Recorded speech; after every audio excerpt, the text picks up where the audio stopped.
Hello, dear members and dear guests of the young friends of the Berliner Philharmoniker, and welcome to our talk series, Women in Music Business.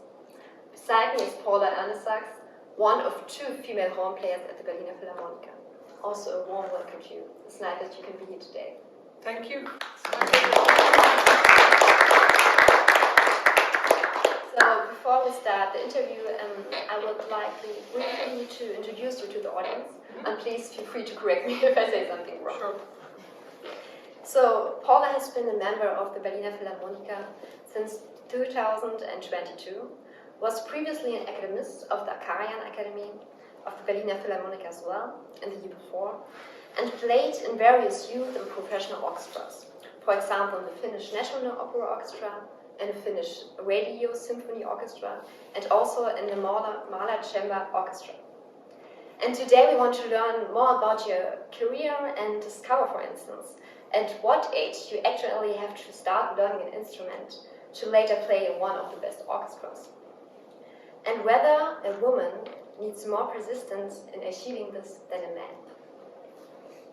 So during our interview, we will give you as the audience also the opportunity to ask questions. But first, let's start really at the beginning, and maybe with the most obvious. Dear Paula, you are playing the horn. Most of us regularly visiting classical concerts and know the sound of the instrument, but probably nobody is as familiar as you with it. So, from your perspective, could you please describe the sound of the horn with 2 or 3 words? Well, it's very hard. Naturally, I only have good words to say about the horn. I would describe the sound maybe noble or heroic, maybe, and shiny. Because it looks shiny, it sounds a little bit shiny. Yeah, and just simply beautiful for my taste. But could you explain it in a little bit more detail, maybe? Is there a piece you have in mind when you say shiny or warm? Not a particular piece, but I think the Romantic era in classical music was the golden time for horn. That's where the most popular solo repertoire was composed. So I think of Romantic music. Like Wagner. For example, or Strauss. Yeah. So, that is also the Romantic era and the era you like most while playing the instrument? Yes, maybe. I don't really have a favorite, but the Romantic era music has the nicest horn parts usually. Yes, of course. And there may be a special composer you favor. Strauss is always fun, yeah. Okay, so it seems that you not have just a great knowledge of the horn, but also maybe a deep connection to the instrument. But at what age you actually start playing the horn, or has the first encounter with it? I started when I was 14. Okay, and it's maybe really late. It's quite late, yes. Okay. But I had played the piano for 10 years before that, and even quite seriously, like aiming to a professional career, maybe. With piano? Yes. But I was always so jealous with my friends who could play in an orchestra. So I thought I would just to play once in a symphony orchestra, I will learn some instrument. Okay. And it was quite a coincidence that I chose horn. I mean, I didn't know much about it, but I liked it. I liked how it looks in the orchestra. The players are very cool and they don't move much, but there's a lot of sound. Yeah, so I just had some kind of an image, but not much knowledge about the instrument. Okay. And did you already know how it sounds back then when you were 14? Or did you just think, okay, I see it, I want to learn it? Or was there maybe a teacher who came to you and said, okay, horn is very, very nice? No, it wasn't from a teacher. It was kind of my own. I mean, I remember talking to my dad about what instrument would be nice to play in an orchestra, and I was just like, not very seriously, just saying, oh, horn maybe, and then he already found me a teacher and everything. So. Okay, so your parents also love music? Yes, they're also musicians. Ah, okay. In orchestra? Or did they play the piano? My father plays the piano, but my mom in the orchestra plays violin. And you already played in various youth orchestras, you told me. And could you maybe explain what it means to play the horn orchestra? Are there any activities or special tasks a horn has to fulfill? It has many roles in an orchestra. Because of its sound, it blends very well with different sections. It's kind of, although it is a brass instrument, it's often also seen as a part of a wind group. For example, woodwind quintet always has a horn, and it fits with sound-wise very well, also with strings. Yeah. It's a mixing sound. Yeah. Okay. But still has the kind of a soloistic character when it's needed. And did you also play in young age or later on the horn in ensemble or in solo parts accompanied by piano? Of course, yes, during study times, that's mostly what we do in lessons and so on. Okay, so you had a lot of experience in your youth age and childhood and teenager, but finally you start studying it. So you studied at the Sibelius Academy with Yuka Hayu and Theo Toivone in 2012. I hope I pronounced it correctly. Sure, yes. Okay, but how did you decide to study horn? Well, for a couple of years I studied both piano and horn.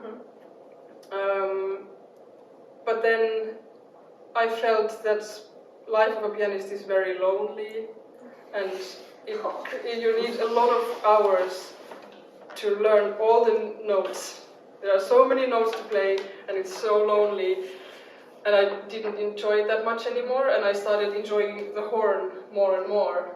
Also, big part of that, or big reason for that, it was a community for horn, because all the horn players are so somehow, we like spending time with each other, and so in the school time already, I felt like I was really like taken into the group, and it played a big part. That's wonderful. As a pianist, you're very lonely. You're right, I play the piano. Yes. But you said piano playing was very difficult studying. Do you think horn playing is more simple? No. No, I mean the music or the horn parts that we play are most of the time very simple, but the simplest things are the most difficult sometimes. So you just need a specific technique. You have to practice all the time, and then everything else is more easier. Yes, so kind of you have to work with the very basic things every day. Sound production, which compared to piano is not such a big deal in the beginning, at least. You just need to learn the notes and music and stuff, but the horn is more difficult to make sound nice. Okay. Could you maybe, I don't know if someone knows of you, but could you maybe explain how to produce sound on the horn? Sure. Or show if you like. I can try. I mean, as all brass instruments, you need to vibrate your lips. Do a buzzing sound like, and then there's a mouthpiece. I think I won't be able to do that. And then the instrument just amplifies the buzzing and makes it sound a little bit nicer. But it was great. Yeah. So you don't need to already have a sound in your mouth, just vibrating, and the sound came through the instrument. Yeah. Okay. Everyone is understanding it, okay. But maybe we come back to your career first.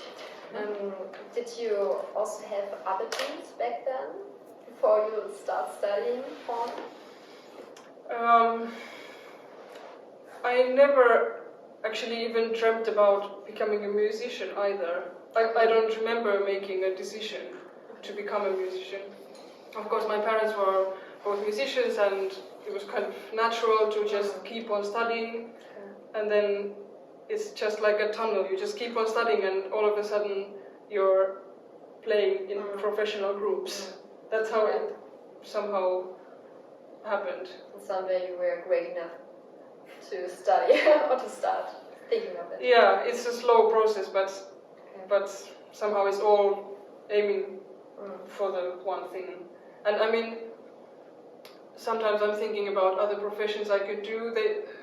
They would all be very practical professions, I think. For example? Nothing academic. Okay. So, I don't know, like a tram driver or carpenter. I'd like to do something with my hand so I can see the results immediately, because with the instrument you're just kind of practicing and it's probably getting better, but you don't see it immediately. So it would be nice to do something where you can actually finish something. Okay. You build something and then it's done. Because did you also have, or do you also have the feeling while playing the horn that you practicing, and after a concert there is something done? You have the finished product, also we can't see it. Sure, yes. When some, like, a week at the Philharmonic is done, it's kind of done. Okay. But the playing is never done. I mean, there's always more to come, and which is also it's not a negative thing only, but yeah. So we will never stop playing. Yeah. I think it's a lovely idea. Yes. I said at the beginning that you played in different various professional orchestras. I mentioned, I think, the Radio Symphony Orchestra, the Mahler Chamber Orchestra. But how long did it take to you to find your first job in a professional orchestra after graduating? Or did you already have engagements during your studies? Well, things didn't go quite in that order that I graduated, and then because I actually still haven't graduated. I will maybe this year, because I'm still studying in Finland. But it was my first job in this orchestra, so I never had a fixed position before. I did. So you came from projects? Yes, or like a couple of months or 1 year. Yeah.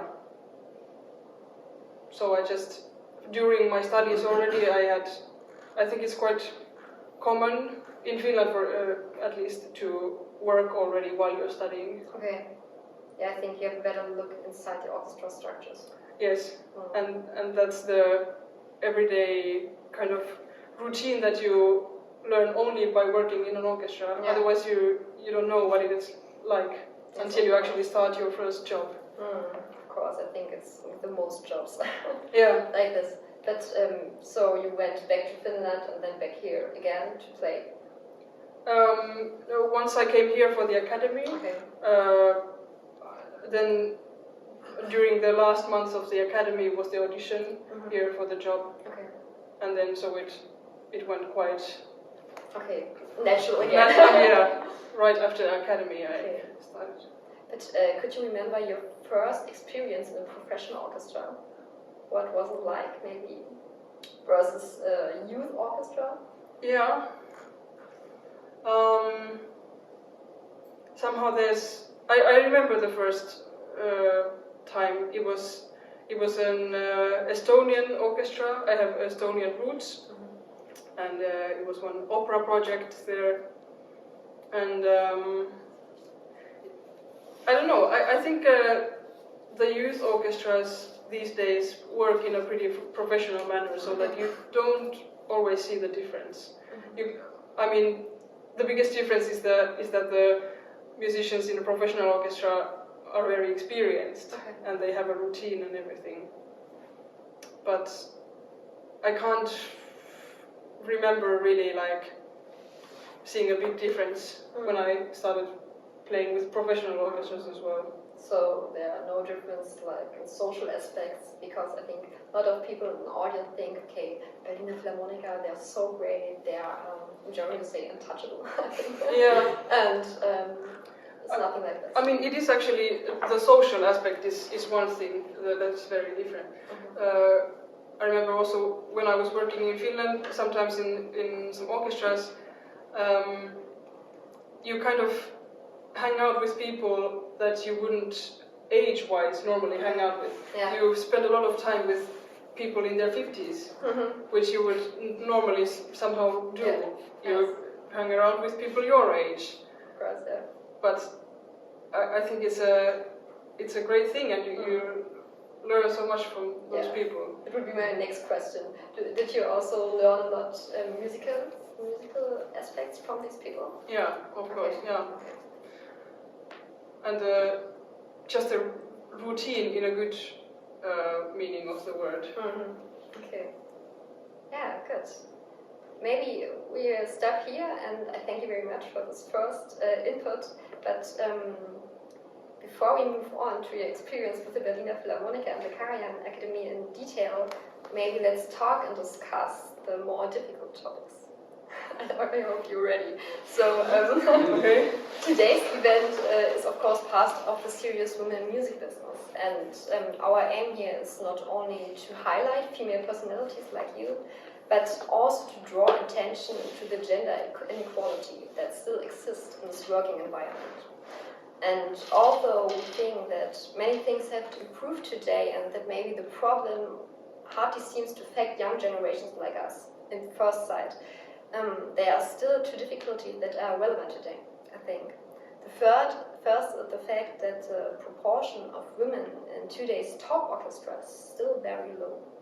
And secondly, the idea that there are gender-specific instrumental attributions. For example, the idea that women tend to play violin and flute and harp, and men tend to play brass instruments, large strings and percussions.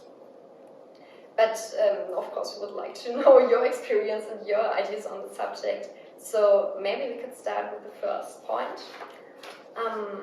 According to the latest research data of the German Music Information Center, the proportion of women in German professional orchestras averages about 40%.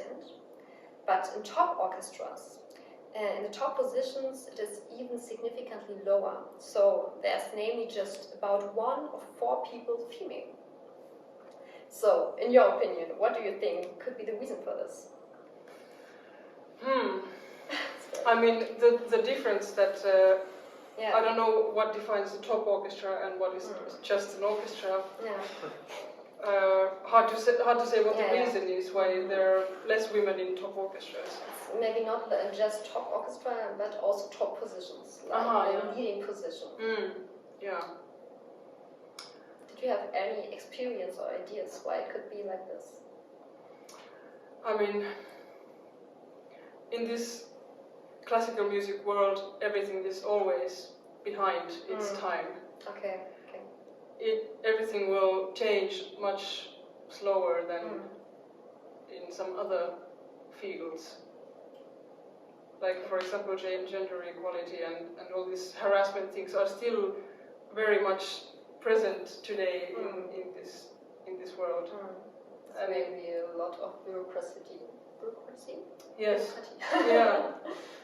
And somehow the thought of great musicians being kind of gods in a way that they have the permission to do anything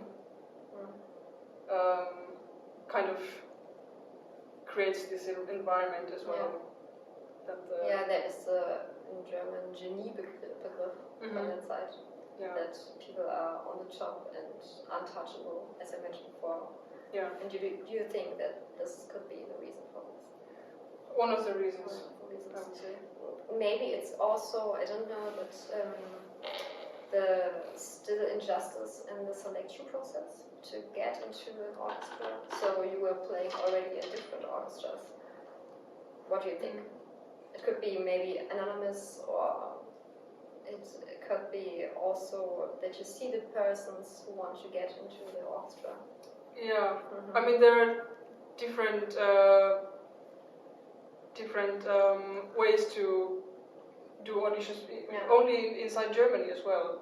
There are auditions with screen, so you can't see the applicant, or without screen completely, like it's in our orchestra. And what was your own experience? How was your auditions?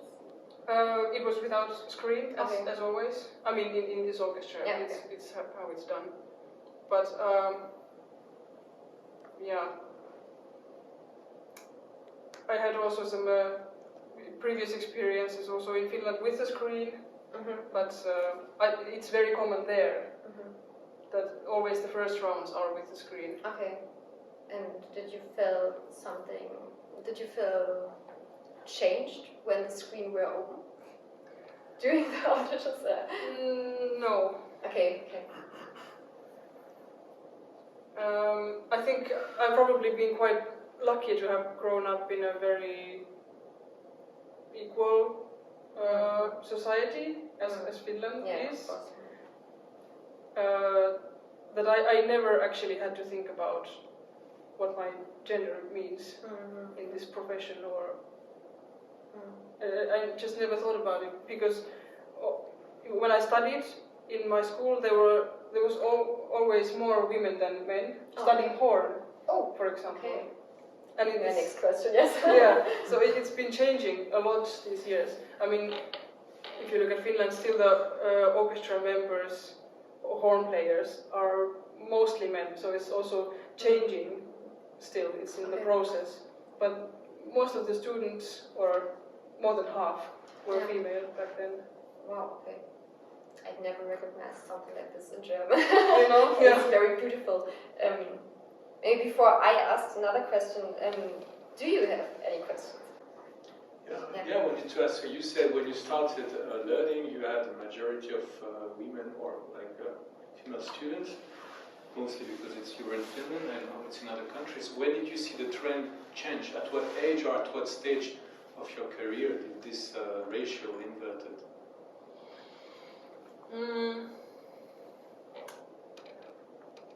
I guess when I came to Germany, maybe I noticed the difference a little bit more. I never had this kind of feeling that now it's different. There are more men than women, but I guess just going into the professional orchestras and work environments where it's still where the majority is still male. I guess that's where the difference is. So the difference between school and professional life, there is maybe also the difference between Finland and Germany, because I don't know if there's also this proportion in the education in Germany. You have so many female horn players today, because I know this institution say that there are just 25% of the wind and brass players female today in German orchestras. Yeah. So there is the cut, I think. Yeah, it's slow change. Maybe it was already mentioned, but I didn't get how many female hornists were at Karajan-Academy and how many hornists generally when you were there? When I was there, there are always 2 horn academists at one time. So when I started, it was a male person, and then after a few months, he finished the academy, and there was another girl coming. So we were 2 girls for most of my academy time. Wow. It's a new instrument for women. Yeah.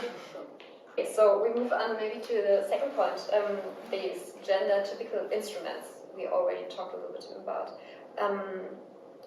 I think one reason why the stereotype has persisted for so long, especially in the case of wind and brass instrument, is the assumption that you must have a lot of lung volume to play larger and deeper instruments. And in this context, I would like to tell you a short story. Although it happened 25 years ago, it still affects some people today. It's a story about the former chief conductor of the Munich Philharmonic Orchestra. He said to the first solo trombonist at the end of her rehearsal year, "You know the problem. We need a man for the solo trombone." And so he tried to dismiss her with the explanation that she hasn't enough lung volume. And at first sight, she had to leave. But later she has managed to win a court case and could come back. But I think it was a very hard story. And and what do you think? Is there any physical requirement? I mean, it's an advantage for sure to have big lungs, but it's not something you really have to have. I mean, yeah, okay. It's something you can work on. It's something you can work on how to use the lungs better, the whole capacity. You can have big lungs, but not be able to use the whole capacity you have, or have small ones and use the full capacity. Okay, it's like with the brain, you can say. Yes, yes. So, obviously there's no difference, but what do you think makes a good horn player then? Are there any techniques you need to learn?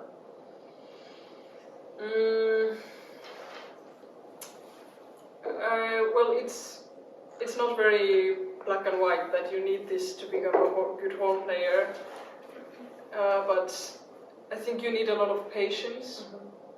So maybe it's not the physical aspects. I mean, sure, good lungs, and I don't know what kind of lips you need to have to be a good horn player. Maybe there's something to that, but I think it's mostly mental. Okay, so you don't need to have to jog every morning to be very sporty. And No, okay. I mean it can make things better for sure. Yeah, but maybe there are some basic techniques you need to learn at the beginning, and maybe you could show us something if you like. If you don't have I mean, show the first challenge is to get just a note out of the horn. Also, during my studying times in Finland, I had to study pedagogy, so teaching beginner student. Okay. So they are young and lots of energy and not interested in the horn at all, and you try to make them sit still and get out one note.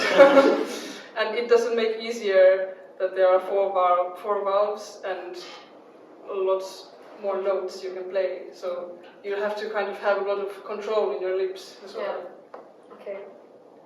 And you need the, I don't know how to say in English, the Obertonreihe. Yeah, the natural harmonics. Yeah, natural harmonics, of course. Yes. So, and then you're playing the natural harmonics in the horn, and then you use your fingers to produce sound half tone higher or Yes. lower. Okay. So with one fingering you can get some note.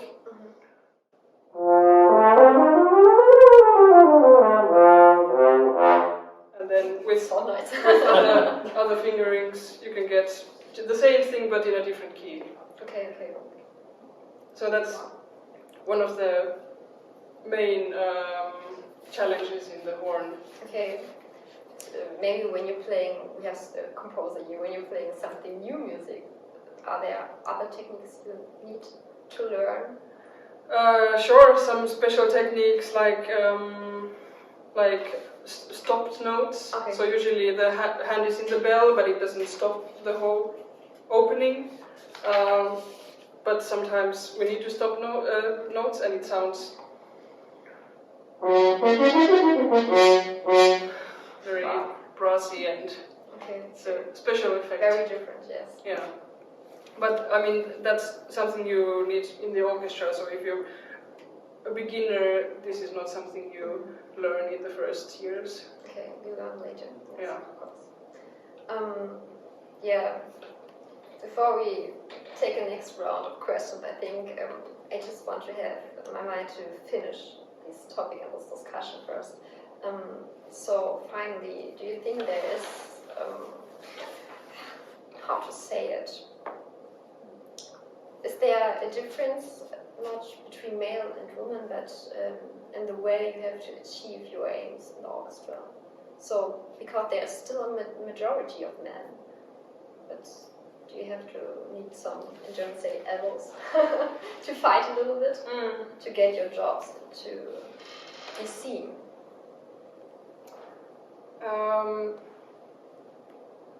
Maybe you have to somehow work harder. I'm not sure if the elbows is the way, but to show some real confidence, maybe. Okay. I think that's what people want to see. Yeah, maybe. And yeah, I think we don't have this problem so bad with the Berliner Philharmoniker because we have a lot of female members already and 2 horn players, you and Sarah Willis. And you know Sarah Willis, she is very, very nice and do all the education stuff and events. And maybe Sarah Willis was maybe a kind of role model sometimes for you? Absolutely. I mean, I discovered her through all this YouTube stuff she did and all these videos and digital concert hall as well. And I, as a teenager, I spent a lot of time watching her stuff. Okay. And it was a big inspiration. Before you were 14 and decided to play the horn? After that. But before I started to actually work hard on the horn. So she is one of the main reasons I thought it's something I want to do. Okay, that's great. Yeah. Just say it to her. Yes. But can you maybe still remember the first time you played with the Berliner Philharmoniker?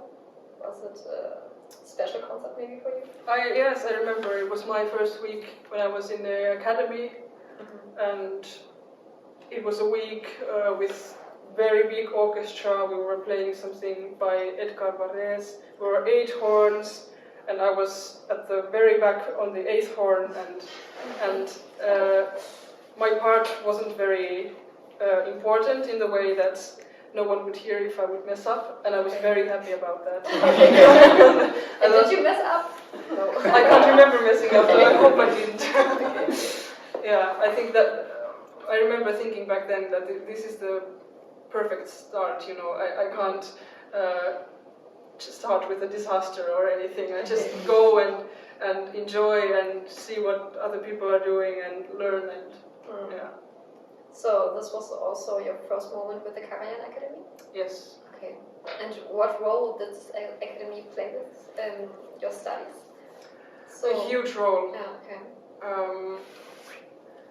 I mean, in the beginning, it's kind of. I used to watch a lot of the streams, and then you see the people in real life. You feel like you're in Hollywood. You see the people you usually see on the screen. Yes. And it's very exciting. And then you learn to know the people and see that they're all people and nice people. Normal people, yes. Yeah. But yeah, Karajan-Academy has so much to offer. You have the individual lessons, and then you play lots of chamber music with the other academists, and then some projects with the Philharmoniker members, and then the big orchestra projects. I mean, there are so many things you can do, and just one of the nicest things for me was to hear the concerts every week. Of course. And do you also have a person in the horn section who was always with you and explain you everything, so like an Ansprechpartner? Not really. I mean, in the first week, my mentor in the beginning, Stefan Dohr from the horn group, showed me around and explained how things happen and work. But it's a long process how to actually get to know how things work and. Of course. Yeah. And to know every room in this big Yes. building. Yes, we have the same problem. Yeah. But do you also went on journey with the Karajan-Academy and the orchestra, or just later on?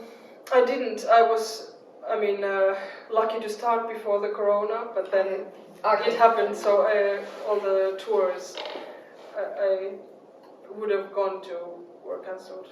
Okay. But are there any other memorable experience you have with the Karajan Academy or the orchestra? As a Karajan Academist, one of the nicest concerts I remember is playing with John Williams. Okay. His film music. I remember. Yes, that was a huge event, and the audience was completely different as well. It was like in a big, pop concert, and we were just going wild. I loved that. And as a member of the orchestra, the Waldbühne concerts at the end of the season are always a highlight. So a lot of people know them because we are the member of the Young Friends. We are always visiting the general rehearsal of the Waldbühne, so it's like a picnic. Yes, and then joining with music. I really want to be on the other side one time as well. Just to go on the... You want to wish on yours? Yeah. And do you have also any... another question before it. It's about your daily rehearsal routine. So it is hard to play in this orchestra, or is it like in German we say riding a bike? So it's very, very easy, and you can take a break a few days and then just starting again.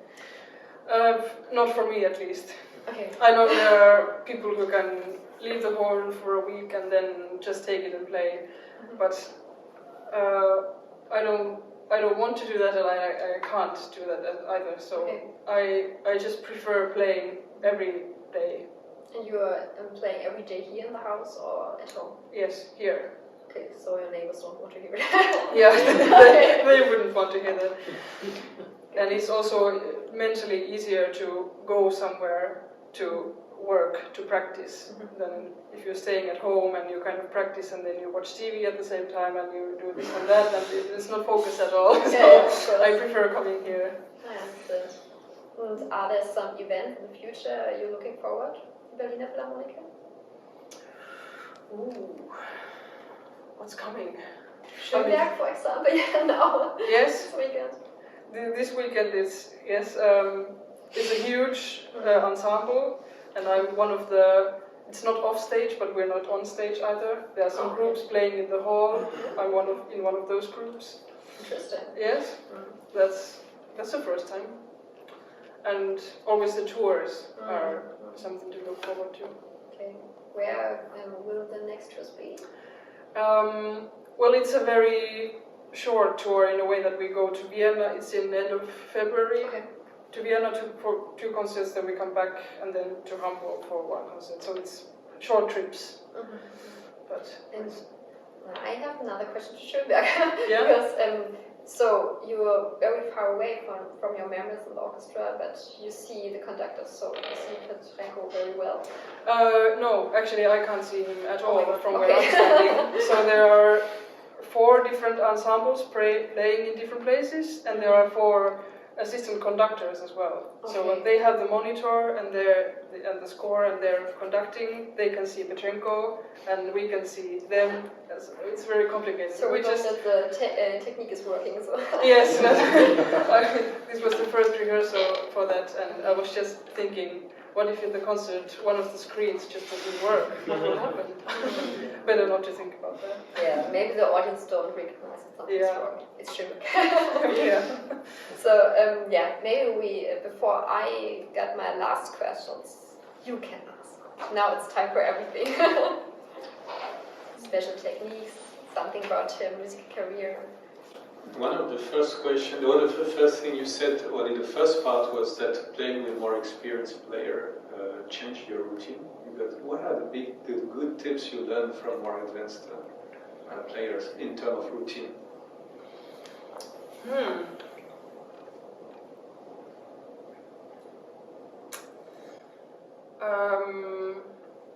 That's a good question, and I haven't really thought about specific things. But I think one of them, for example, is the concentration level in rehearsals. That they can kind of multitask in the way that they are always, with one ear they hear what the conductor is saying, and then with the other ear they're chatting with their colleagues or chatting something about something important with the colleagues, like organizing things in the group, and also just the way that things that don't work in the first rehearsal suddenly work in the second rehearsal. Because when you work in a youth orchestra, the progress is huge, but it doesn't happen like this. It happens in a like a curve. But in the professional orchestras, I feel that the jump to the next level is made much earlier somehow. How many rehearsals do you have for a big concert? Here? With the orchestra, yes. Well, we start on Tuesdays, and we have one long rehearsal, and then on Wednesday we have 2 rehearsals, one in the morning, one in the afternoon. With the whole orchestra? Yes. Okay. And then Thursday is general rehearsal and concert already. So 2 days of rehearsals. So you you don't have that much time to slowly make the progress. You kind of have to fix things quickly. And is this always enough? Yeah. Okay. Question.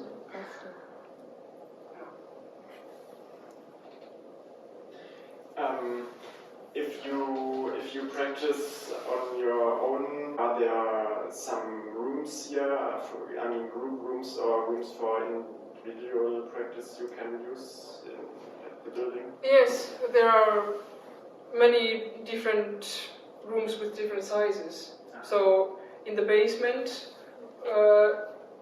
there are lots of kind of small rooms that are best for like practicing alone, and then upstairs there are some bigger rooms with also where you can rehearse with bigger groups as well. Okay. Isn't it in the basement also a big stock of instruments actually, at least piano and? Yes, there's for some pianos they have like a big. I've never been inside there. I've just seen from a door that there are lots of pianos. I think they maybe tune them there or something. And the percussions? No, they're upstairs. They're a bit higher, yes. They need to be transported to the stage, so they're a bit closer. And isn't it sometimes very loud to practice in a very small room? Yes, it can be, but in this building's case, at least in the basement, there are very thick curtains that kind of damp it. Should be better prepared to take the sound. Yes. So they work very well. And then also upstairs, the ground is all carpet, so that also dampens it as well. So it doesn't get so loud. And isn't it too loud sometimes for yourself, so for your ears? Do you have safe one-shots? No, especially if I practice alone, because you always have to hear the sound you're producing to make sure it's a good sound. And in the orchestra, do you have something like this? Because sometimes. you're sitting in front of percussions. Yes, that can be sometimes a little bit damaging even. Okay. But I'm not very good at playing while I'm wearing the earplugs. Okay. So if it's something where I don't have to play and there's something very loud behind, then I put them in. But very rarely. During the concert? Yes. Okay. Yeah. But there's something like a filter in it, so you can hear everything else. Well, I don't have this professional kind of. Okay. Should probably get ones, but I just put these ones that you get from the pharmacy. These kind of one-time using.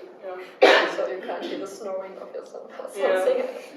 But actually, I think even playing alone, just by myself, practicing in a room, can also damage. I sometimes notice that the ear that's on the bell side doesn't hear quite as well as the other one. So as you're playing, you kind of don't notice it. Yeah. But then after a while, if you keep doing it for years, it's something I should also pay attention to if I want to keep playing. Yeah, of course. Anyway, that's a question. Yeah, there are special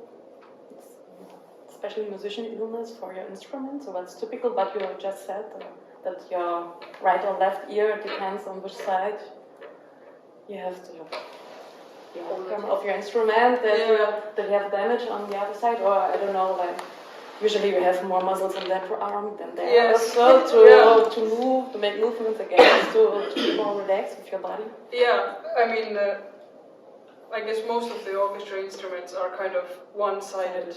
That's, I don't know, flute or whatever. Is more weight on the other side. So that you can definitely feel it if you play many weeks in the orchestra. I kind of feel that. Oh, my back is on this side. It's kind of tense and yeah. Except of the cello. It's in front of you. Yes, they never have problems. But I think with horn players, the most common physical struggle is with the shoulders, that they kind of come forward and then they get tense and painful. Directly to this. Two questions. One is easier, one is a little bit more difficult. The first one is, how is your daily routine looks like? When you started your practice, and how often you practice, and how long? And do you do anything else, reading or doing sport? It's very basic, but I think it makes the difference, and how you play horn. Yeah. I mean, my daily routine completely depends on what I have to do that day. If I have rehearsals or concerts. If it's a completely free day, then I usually try to divide the practice time in at least 2 parts. So a little bit in the morning, a little bit in the evening. Maybe 2 hours and 2 hours, something like that. Most of the practice is kind of technical practicing, just keeping myself in shape and developing the technical abilities. Because in most cases the horn parts in the orchestra are not so difficult that you have to practice hours to get it right. So it's mostly like just maintaining the good technique in everyday practice. Maybe just to this, how long could you play the instrument? So physically? Well, it depends on what I play. Okay. If it's something loud and high, or loud in general, is more tiring.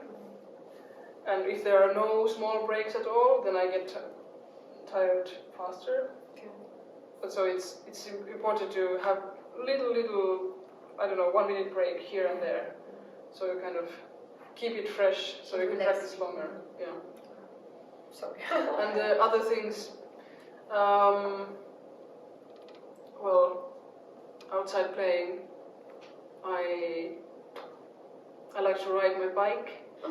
I ride it to work usually, and I often go to Finland when I have time off to do some hiking or skiing or some outdoor activities. That's not sitting inside with the horn, something different. It is also perfectly to the second question. Just as you mentioned before, technically it's not that difficult to play horn compared with violin or piano, but the mental quality is more difficult, and actually that part will make a huge difference. So how can you improve the mental quality while you practice the daily techniques?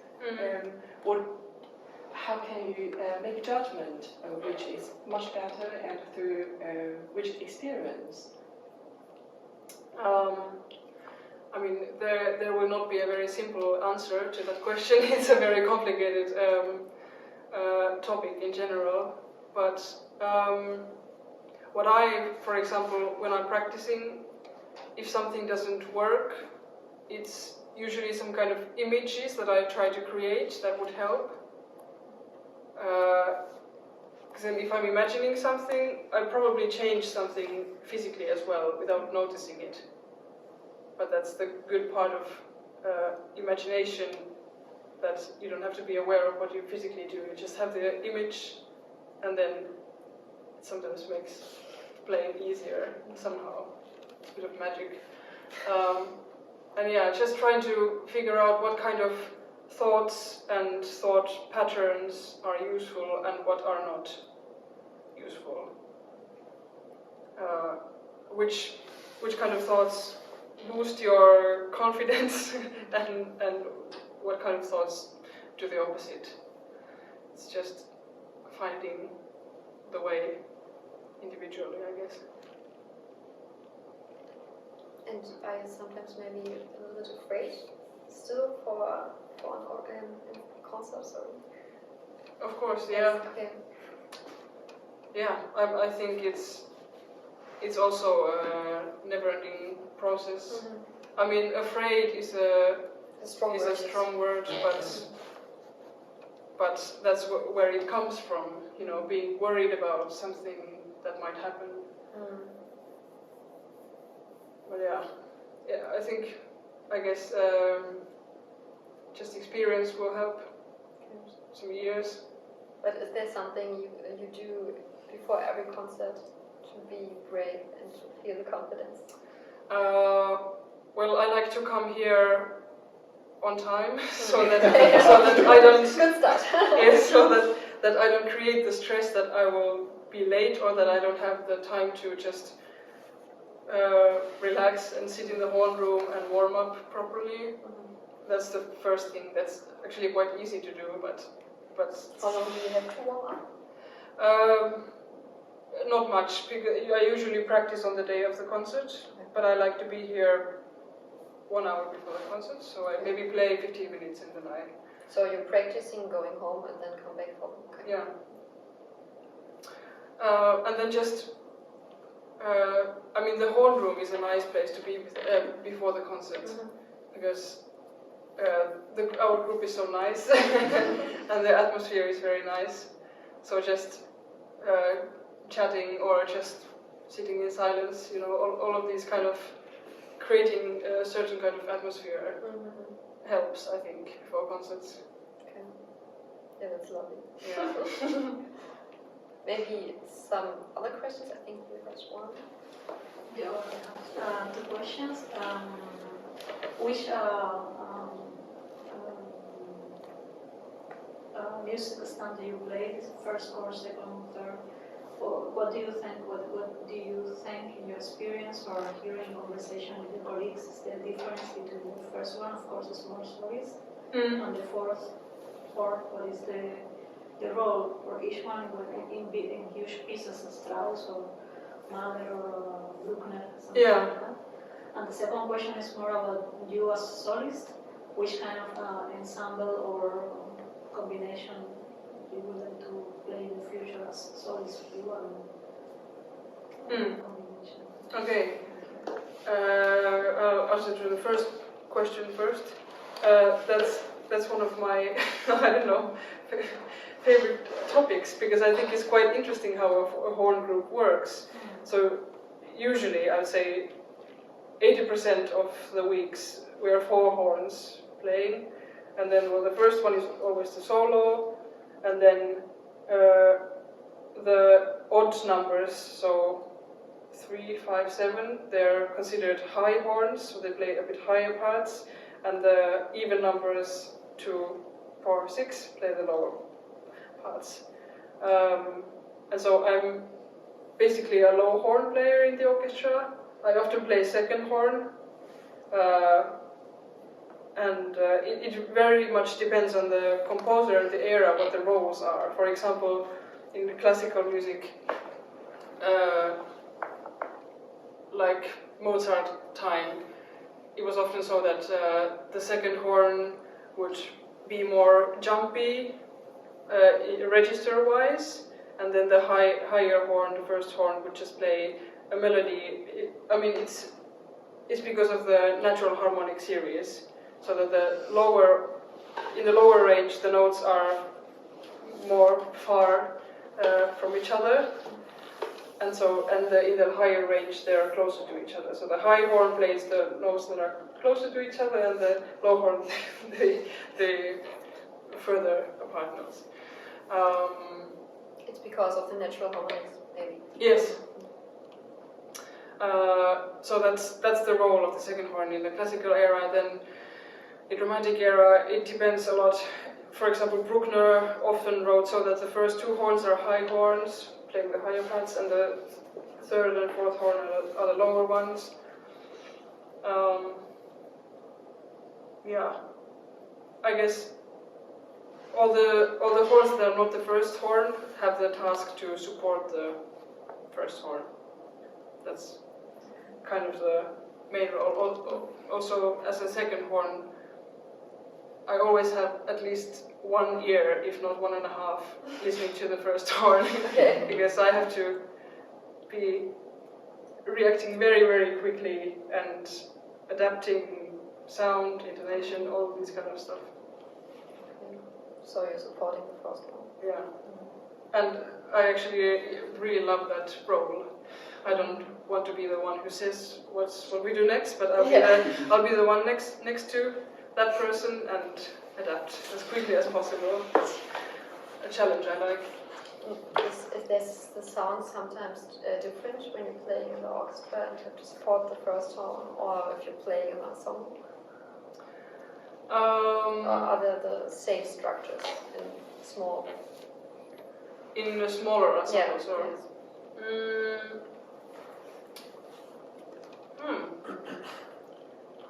Good question. I guess it depends on the size of the ensemble. So in a big orchestra, you need a sound that comes through, and in a smaller ensemble, you kind of need to blend very well and be able to play very soft as well. Okay.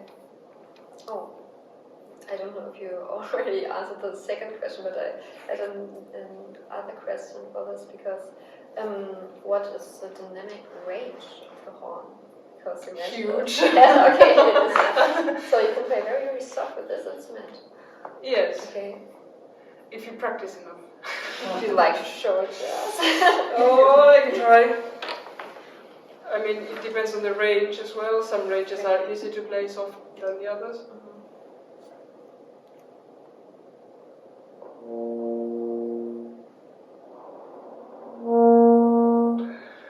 It depends on the range. So it's much easier in the lower or in the higher range? I would say the middle range is the easiest to play soft. Because the Ansprache is easier? So the tone came faster? Yeah, maybe. Okay. I mean, everybody's kind of individual in these kind of skills, and I mean, what range is the most natural, and so on. Because you're the second horn, you're playing and practicing the lower range more often. Yeah, I would say so. And you feel more comfortable with it. So many questions, sorry. No. Slowly, yes. I mean, when I came to the orchestra, I wasn't a low horn player. Oh, okay. It's not something I decided when I was studying. But so when I came into the orchestra, it was something I needed to really start working on. So in the orchestra, they're just searching for a horn and not for a first or second horn player?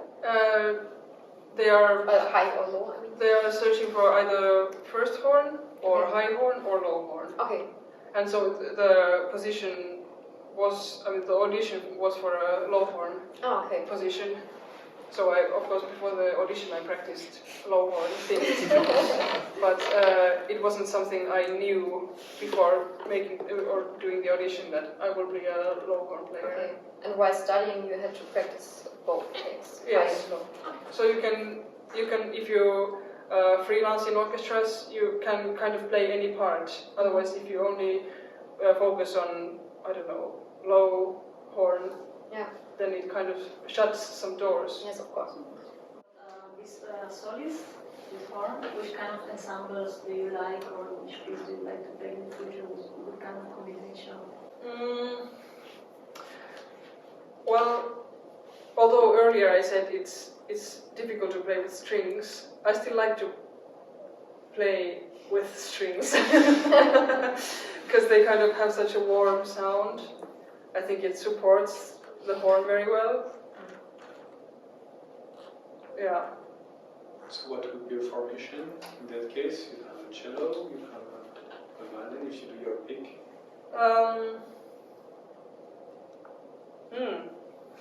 I mean, in the ideal case, it would be all strings, maybe like a string orchestra.